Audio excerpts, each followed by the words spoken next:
মুখ্যমন্ত্রীর হাত ধরে সিএম সাথ প্রকল্পে মেধাবী পড়ুয়াদের হাতে বৃত্তির চেক তুলে দেওয়া হয়।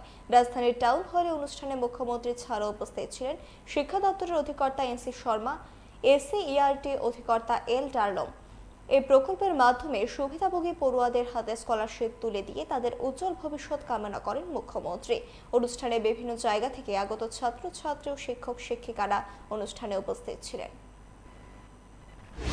দশম মানের 100 জন 2 বছরের জন্য তাদেরকে 5,000 টাকা করে প্রতি মাসে দেওয়া হবে, অর্থাৎ 60,000 টাকা। আর দ্বাদশ মানের যারা আছেন 3 বছরের জন্য তাদেরকেও 5,000 টাকা করে প্রতি মাসে দেওয়া হবে। এখানে যারা ত্রিপুরার বাসিন্দা তারাই একমাত্র সেই সুযোগটা গ্রহণ করতে পারবে।